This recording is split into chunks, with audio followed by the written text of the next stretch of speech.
Okay, lots of disaster today.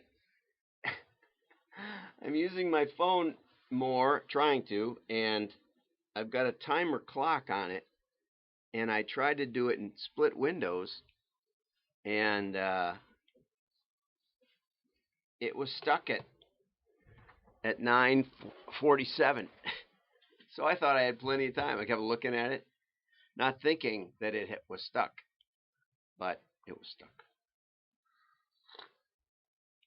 So now let's see if this is stuck.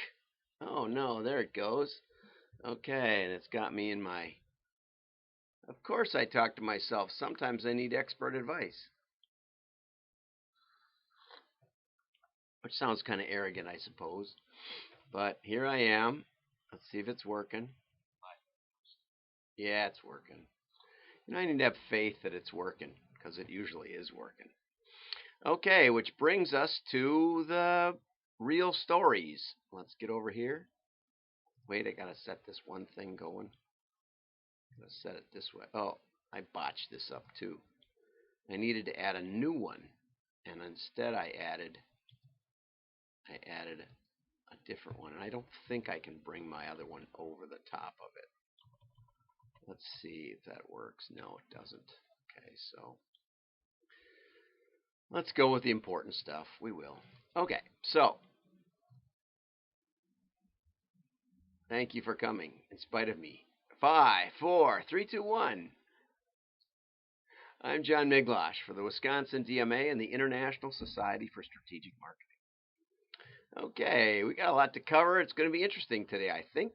Let's see how we do. That's not what I wanted to start with, but obviously I'm having some challenges here. First of all, Dunkin' Donuts is releasing some scented candles, which I thought was an interesting idea.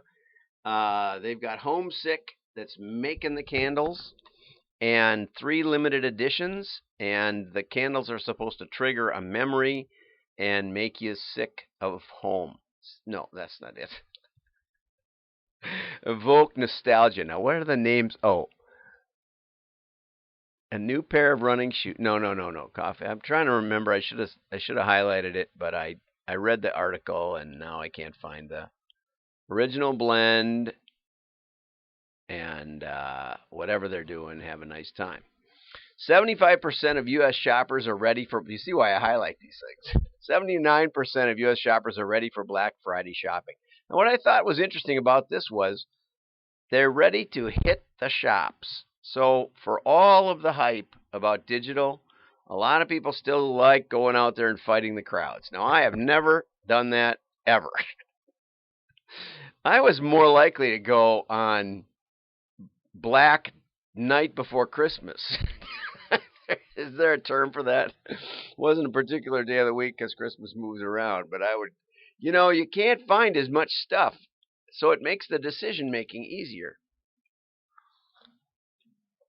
I'm the opposite of predictive marketing. I'm the guy you can't tell what he's going to come up with because he doesn't know either. Ever. Right? Never, ever.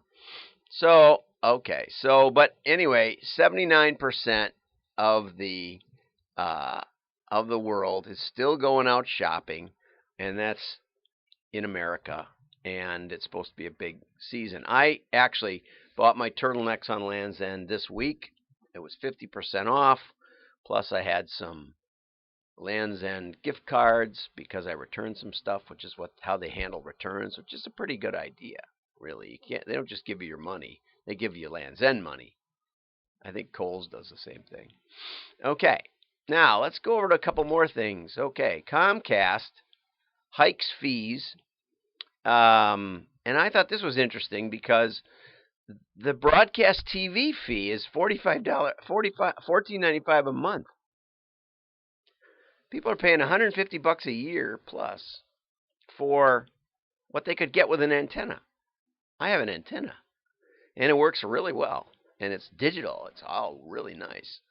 And well, that'll come up again. But it amazes me that for $20 you can put an antenna on the back of your TV. Most people, I think, don't know that. That's why there are these funny infomercials about how there are no fees, no contract, no cable. For only $19.95, you can get 2 of these things, these little squares that will actually receive signal. And they do. They work pretty well. Because the new digital is UHF, and so it goes through walls pretty well. Not VHF, the old stuff that didn't go very far. But anyway, it proves that TV is still valuable, which brings me to another article that I wanted to cover. Mike Bloomberg, I thought I opened this one, but there it is. Mike Bloomberg decided he's going to run, and one of the big takeaways on this was that he has already reserved more than $30 million in TV ad time. Okay, it's not a lot of money for him. It's not a lot of money in the grand scheme of things, but it is interesting that the main focus is going to be TV, right? And his first ad, I guess, is going to run on this weekend's NFL stuff, maybe on Thanksgiving. I think that is. Okay. So, what do you think of that? Well, the second takeaway that I've heard, and I mean, this may not be right, was that Bloomberg was doing this so he could evade the limits on campaign giving. If he gave it to candidates, he wouldn't control the message as well, and he would be limited in the amount that he could give. Whereas if he runs, he can attack the opposition candidate all he wants, and has already said he's not going to really attack the other candidates. And they've editorially limited Bloomberg publication empire from attacking other Democrats. So it seems to me it's just a ploy to spend a lot of money without a lot of rules. Makes a lot of sense. Very clever. He's a smart guy. And if you saw his announcement video, very boring. He's very boring. So I'm guessing that he got in a room with political persuaders who convinced him that they could do a great job and that he was great. And it's hard to say no to political persuaders. So off he went. And, it just shows that TV is not dead. Also, Fox announced they'd sold out all of the Super Bowl ads at record prices already this year. So, for all you think about TV, you think it's all about digital. If you have a brand, you can reach a lot of people. Porsche is going to do their first Super Bowl ad this year. There's a lot of news around TV because whatever everybody thinks is the buzzword, probably go the other way. And that's a good rule. Now, the article that I really have wanted to get to is this one.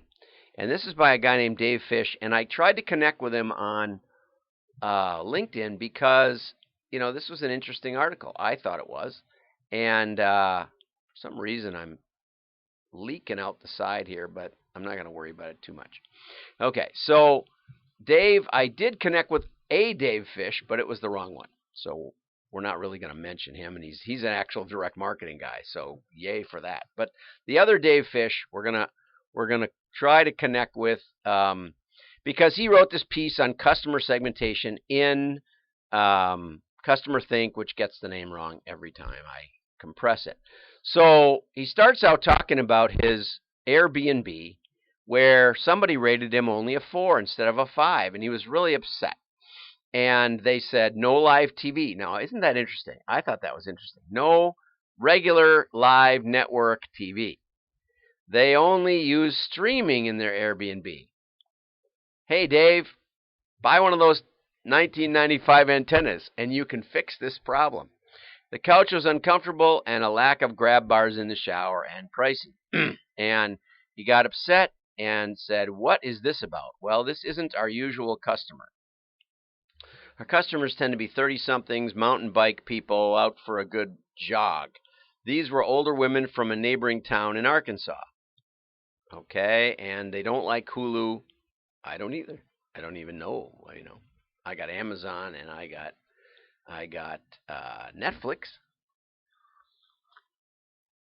And there's a red box up the hill. So we do fine. And there's always Tuesday night specials at the movie theater, so we go out for date night and free popcorn. Anyway, but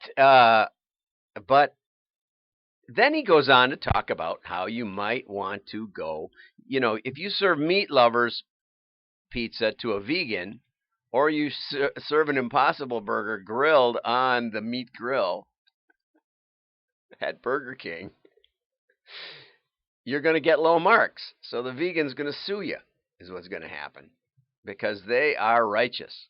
They are so righteous, they're only killing plants. But all my meat dishes are plant-eating animals. So I'm a plants' rights advocate. We got to limit the number of plant eaters.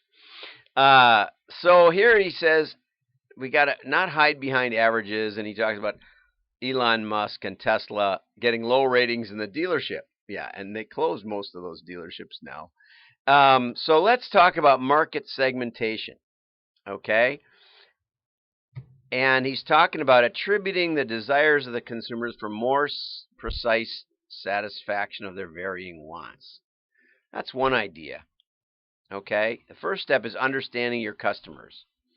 And he says, first of all, we should have 100 locations, because an Airbnb is a lousy case study, because you don't get as many customers in a month as you get in your local grocery store in a day, or maybe an hour, probably an hour at the Piggly Wiggly. So first of all, you've got no statistical significance whatsoever in this case study that he's started with. So that's great. And if you had a booking platform, you could capture the reason and all these other things. And then you could look at it from observable geodemographics, meaning if you had their zip code, you'd know something about the neighborhood they lived in. You could have something about their user status, frequency, all this background information, psychographics, values, perception of benefits, blah, blah, blah, blah, blah. Okay, so the article deteriorates from here, thinking that we'll build clusters. We'll build special clusters for our Airbnb customers. And then what? We'll ignore the request for live TV. We'll ignore the request for a bar in the shower. That's a pretty good request. If you ran a normal hotel, if you ran 100 Airbnbs, you could get sued out of your mind for not having one of those and somebody slips in the shower. So I really think, Dave, you're just completely barking up the wrong tree. Okay, and then you're going to apply your algorithm, and you're going to predict the customers that you want to rent to. Airbnb doesn't even let you do that, buddy. You can't even limit it to people above 25 years old, like a car rental company can, right? Airbnb is concerned about discrimination suits. So, and what is the bottom line here? The bottom line is a rating, a 4 out of 5 rating. That's not even return visits, right? So you're not even selling anything. Okay, so Dave, I'm going to flush this article. I hope you connect. I hope you come on. You can defend yourself. This is the way e-commerce people think. Go hire Dave. Let him help your company. And on that note, we're going to go over here. We're going to talk about real customer segmentation. Okay, I got started with Amoco Oil back in 1981. And I thought all gas stations were about the same size. They all had about 8 employees, etc. And so I started looking at gas stations and such. And what I found was, let's try and delete that window. Let's get rid of that, move it over here. And we can maybe move this over. Nah, we can't get it quite in there. Okay, so let's move it over. We got to get it big enough that you can see it. Okay, well, you can't see it. So anyway, I started building a matrix. And the idea was to try to figure out how the spending for marketing matched with the sales history that we had. Okay? And so this is the marketing matrix. And I have a whole course on this stuff. But the point was, if we segmented sales by 1% of the customers, 1%, 4%, 15, 30, 50, we would get approximately 20, 20, 20, 20, 20 of sales. Okay, the blue is sales. The orange is percent of customers. Okay, so we got a lot of small customers. We got a lot. We got very few big customers. This is the Pareto principle, the prices law, and it's been true on every company I've ever worked with. Okay, and I work with millions and millions and millions of customers per company. So, and I make my living beating their segmentation. It's live or die. We have a risk-free trial. You can try it out. If you have more than 100,000 customers, then you can beat it. If you don't, it's not worth all the effort, Dave. Okay? No matter what the digital people tell you about clustering and profiles and all that. As Arthur Middleton Hughes told me, email's cheap, just send it to everybody. There's a lot of truth in that. Actually, Arthur had some good ideas. His RFM isn't so great, but the rest of it is pretty good. Now, let me show you what happens, though. And if you have only a monolithic contact strategy, right? So let's say you're only using email, and you got a really low-cost strategy, and that's all you do is email your customers. Okay? Let's see how that comes out. That should change my...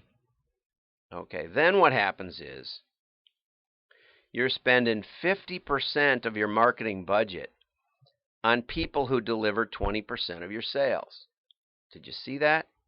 Okay? If you only have low-cost marketing.